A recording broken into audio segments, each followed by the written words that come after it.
Forecast for the southwest, fine today and tomorrow, apart from morning fog patches, mild to warm and mostly sunny with a light wind tending moderate northerly tomorrow. Currently at 3IB, it's 16 degrees as the Real Music Mix continues.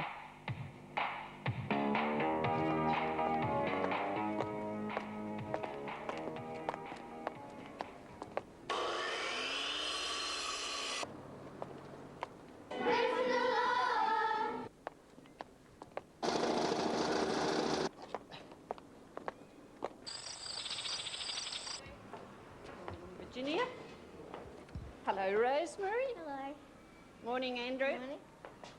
Good morning. Good morning, Mavis. How are you? Well, thank you. That's good. Welcome, morning, Ross.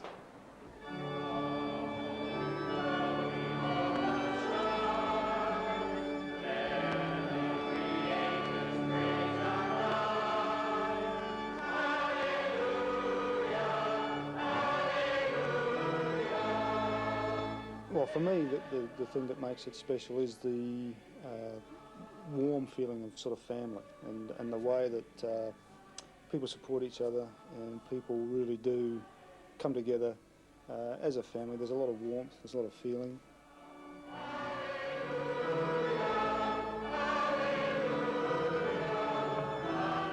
People in it are what make this church special. It's always the people, it's never the building. The leadership, I think, is important too. I think David's wonderful.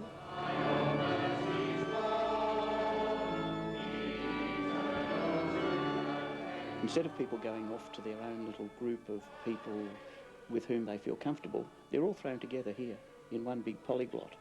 And that's really very exciting, to have such diversity and breadth and of ages and interests and so on.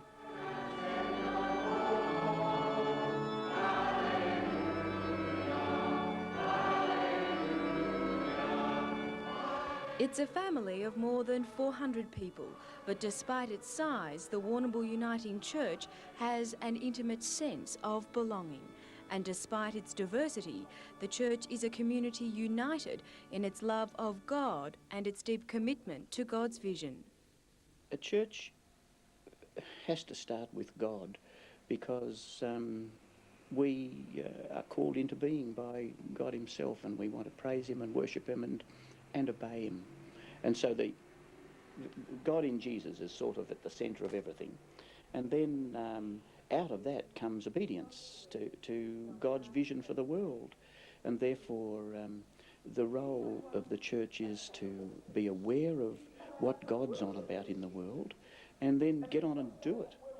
It's certainly not get together and have a little holy huddle, but to rather try and serve the world in some creative way. The Warrnambool Uniting Church is realising that vision with innovative programs for people of all ages, nationalities and social groups. To move my hands and move my feet, love my Lord and those I meet. Praise the Lord who gives me hands and feet. Because of their ability to inject life into the church, children are encouraged to take an active role. They add vitality, they add laughter, they add noise, but we don't apologise for that because that's what children are, and if we're going to take away all of those things, then we're going to have a dead church. The birth of the junior choir has given children the opportunity to play a leading role, particularly during the Sunday service.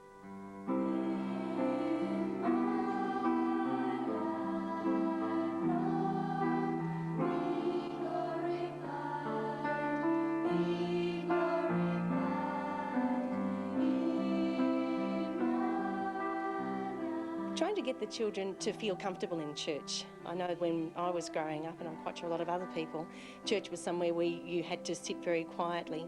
We want children to feel welcome in the church, part of the church family. And whether they can sing or they can't sing doesn't really matter. It's just that they feel an important part of the church family, and in particular, that they'll form a peer group so that together they will grow up. And we've had some kids that have come through now 7 or 8 years we've been doing this, and they've come through that together. And so they feel that they belong together. And I think that's the secret to a successful church. To foster their understanding, part of the service is devoted just to the children. And now I want Jesus.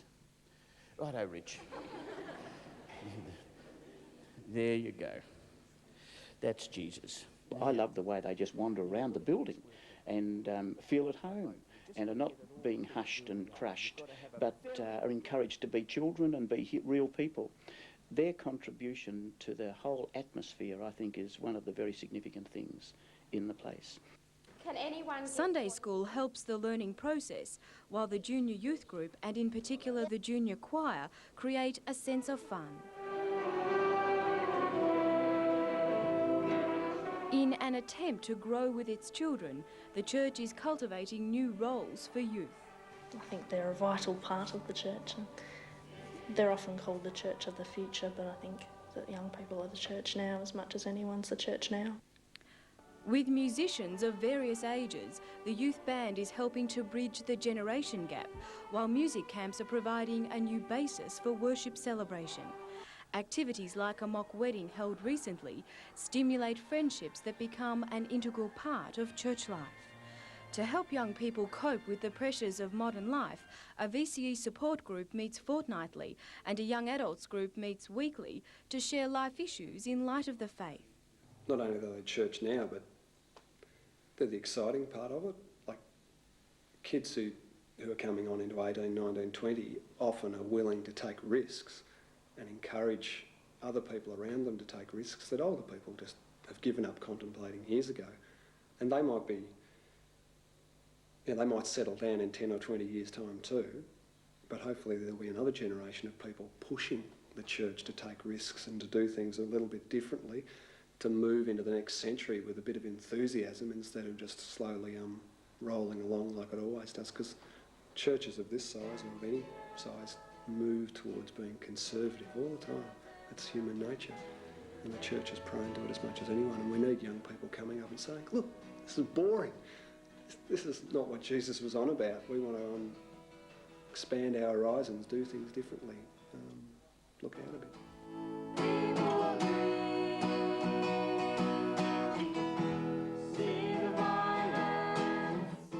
As part of the church's network of support, playgroups operate several times a week for young families within the parish and the wider community.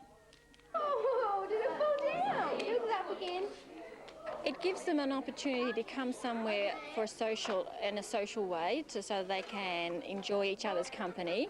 It also helps by modelling parenting skills.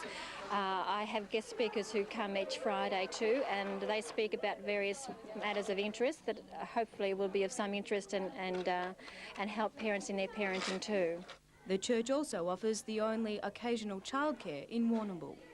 Well, the whole idea of this program is to provide support for young families in our local community, and so by providing this sort of listening environment, caring, loving sort of environment, I think that's part of our witness for the young families in Warrnambool.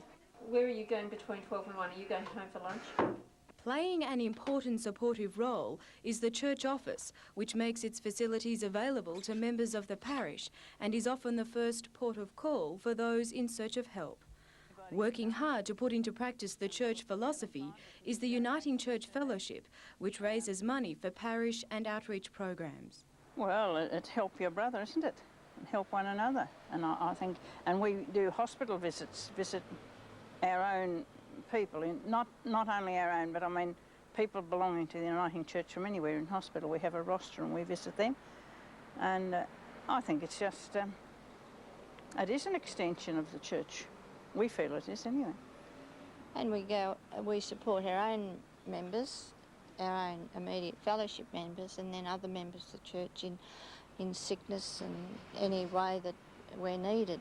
The church's helping hand is reaching out across the world to war-torn El Salvador. A sister relationship has been established with a community in Hatos 1. The congregation's generosity has enabled a community worker to travel to Warrnambool and for a Salvadorian exile to return to his country to train his people in permaculture. As far as God's concerned, there's no national or international boundaries. We're all a big family. So anything that we can do that expresses solidarity with oppressed people, that brings freedom and hope and encouragement is an expression of Christian love and just what God in Jesus is on about in the world. I think they knew what they were doing. I'm still here anyway. In its own part of the world, the church has helped to ease the tensions between black and white. By overcoming politics and bureaucratic red tape, the church has facilitated the building of a new house for Aboriginal elder Banjo Clark, left homeless by fire. A lot of people who wanted to work for Banjo were actually white people, and that's been really a really good thing to have happen in the community. And our policy here is, at any rate, that we are all equal. There is no such thing as one sort of people or another type. We certainly realise what has happened to other persons in the community, and we want them to feel that everybody's on an equal status. The church has been able to fund an extraordinary amount of outreach work thanks to clever property investment in the heart of town. Instead of selling the site of the old Methodist church on the corner of Liebig and Koroit streets, a previous generation developed it into 8 shops, which generate considerable amounts of money. The policy of the church is to use this money for outreach and service rather than on itself. This financial foresight has enabled the church to build the Heatherley Accommodation Centre for the elderly. Situated in the centre of town, Heatherley has 74 fully equipped units. Residents who may or may not be members of the church are means tested on entry and pay only as much as they can afford. The centre is administered by a dedicated team of volunteers. It's a caring for people, and that's a very important part of any church's life. One of Heatherley's oldest residents is Ebenezer Pike, who's found comfort in the friendship and support of his neighbours. Like every case of apples, there's always a couple of rotten ones in it. Yeah? But they're not too bad here? Oh, they're excellent. Everyone's excellent. That's my friend there working in the garden. Georgie, come here. Oh, well, they'll be over to see you in a few minutes. While all the support services are readily available, the residents are encouraged to maintain their independence. One of my main joys is the feeling that we're not living here on charity. We're paying our way, and I feel that the business side of the Uniting Church, or they're in charge, I guess, they make you feel as if you are sort of still coping. Do you know what I mean when I say that? And there's comfort in the knowledge that this is home for as long as the residents want it to be. When you get old, you get a bit older. I suppose some of the older ones, they get a bit worried in case, but they're not told to get out. Not told to get out. So they know they can stay here as long as they want to? Stay here until, like me, until you drop. I've dropped a few times. I couldn't praise Heatherley enough, and the people who are in charge. And I think that a lot of our politicians could learn something from their business methods, you know, in a nice way. An exciting extension of Heatherley is the Archie Graham Centre. A day facility for the town's senior citizens, it will house all the facilities and services for the elderly in one convenient location. The first such centre in Victoria, it's the result of a cooperation between the church and the local council. I see it purely as a community service, the Archie Graham Centre. It will be owned by the City Council, although Heatherley is putting $500,000 into it. It will be owned by the City Council. It will be managed and maintained by the City Council. And it's good that together the church, an arm of the church, Heatherley, has been able to work with the council to provide a community service, and that's what it is. The centre has been appropriately named after one of the church's greatest visionaries, Archie Graham, a man who touched the lives of all those he met. You want me to tell you a story about Archie? There's a lot of stories I can tell you about Archie. There's 1,000 of them, but this particular one always excited me because I think it's very funny. Well, it was funny to me. Ron Patterson told me it was when Archie was up at the work parties up north, and Ron Patterson said that he was building this particular building, and they were doing this. He was doing the main truss in this particular Oregon beam, and he said to Archie, who you know had a slight speech impediment. And he said to Archie, how long do I make this Oregon beam? And Archie said, 12 feet. Zoom! 10.5 inches. The centre stands as a permanent reminder of one man's unending concern for others and of what the church is striving to achieve. If you wanted to have a working bee, who could make it? Archie's hand would be up first and Jack Hazeltine straight after. And that was, they set the pattern, and of course, and that was why I think Warrnambool is really bloomed so much, because they had these extraordinary people doing extraordinary things. Quite an extraordinary person. Amazing sense of humour, great ability with his hand, personal skills, but just a human being of unusual depth and quality. A church's great dreams are often realised thanks to the simple but important contributions of individuals. Mansley Trigg's audio recordings of the Sunday service keep those who are unable to attend closely tied to the church family.